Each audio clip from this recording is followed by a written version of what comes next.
Bonsoir, donc je suis le docteur Marie Cardine, je suis pédiatre en cancérologie au CHU de Rouen depuis bientôt 20 ans.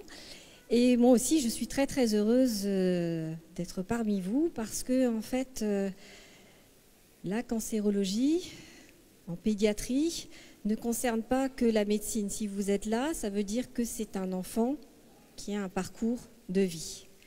Et effectivement, ces enfants vont avoir un cataclysme alors qu'ils sont en train de se construire, quel que soit leurs âges.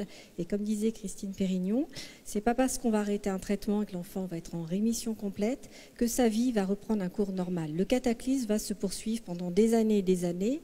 Et si effectivement nous ne mettons pas des moyens en parallèle, cela va même durer une fois qu'ils vont être adultes. On le sait maintenant, on a des études qui sont publiées, que ce soit en France, au Canada, aux États-Unis, il y a beaucoup de travaux en ce sens. Et donc, il faut humaniser notre médecine pour que ces enfants puissent poursuivre le parcours de vie.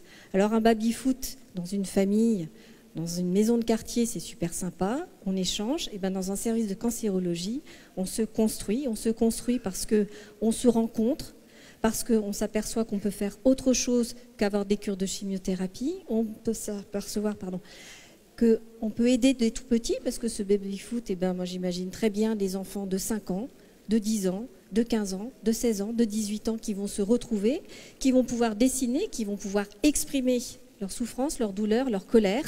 Et tout ça va leur permettre d'intégrer à la fois ce qui se passe et de développer leur parcours de vie.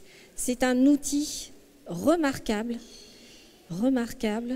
pour continuer leur vie. Et on en est persuadé. Et on va l'évaluer en ce sens pour vous montrer qu'effectivement, tous ces outils sont maintenant essentiels, qu'on guérit de plus en plus d'enfants, mais il faut que maintenant, sur l'aspect personnel, de vie, psychologique, d'avoir des projets de vie, on les guérisse aussi de ce côté-là. Voilà, donc je vous remercie de votre présence. Elle est très très importante et elle montre bien que dans notre société, il y a des changements qui se passent actuellement et il faut vraiment les poursuivre pour leur bien.